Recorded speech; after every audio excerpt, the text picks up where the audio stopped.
Atensyon mga Filipino senior citizens, bago sa NCSC, dapat malaman nyo para sa mga benepisyo at serbisyo, hindi kayo mahuhuli. Pag-uusapan natin sa video na ito. Hold up.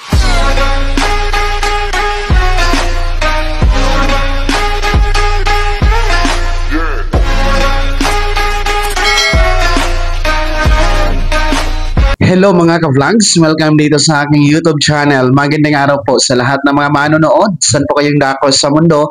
Kumusta mga ka-vlogs? Eto ha, mga Filipino senior citizens, ang NCSC po merong bago. Dapat alam nyo ito para hindi kayo magiging huli sa benepisyo at serbisyo na meron ang NCSC para sa inyo. Mamaya-maya pag-uusapan natin. Pero bago ang lahat, kung bago ka pa lang dito sa aking YouTube channel o di kaya hindi ka pa nakasubscribe, i-click nyo muna ang ating subscribe button na nasa baba. Huwag nyo kalimutan na pindutin ang notification bell. Ilagay nyo po sa all para naman updated ka sa lahat ng mga videos na aking i-upload.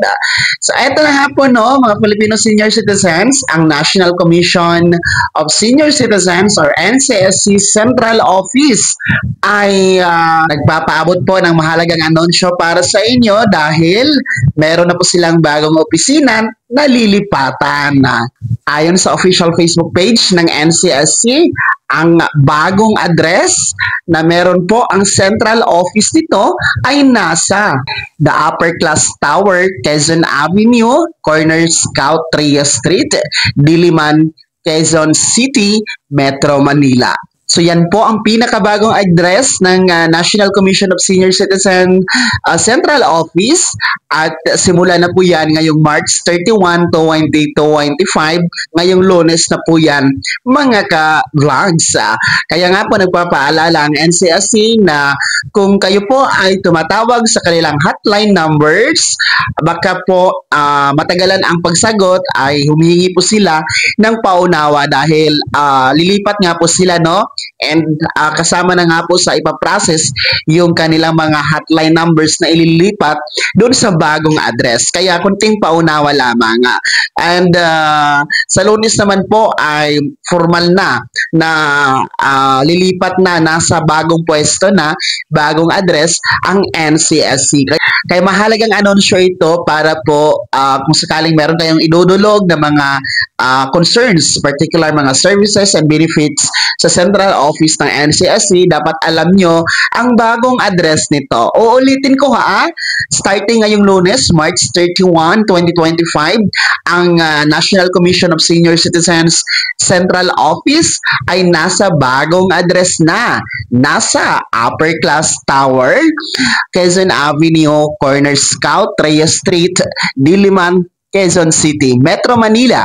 So take note for that, mga lolo at lola.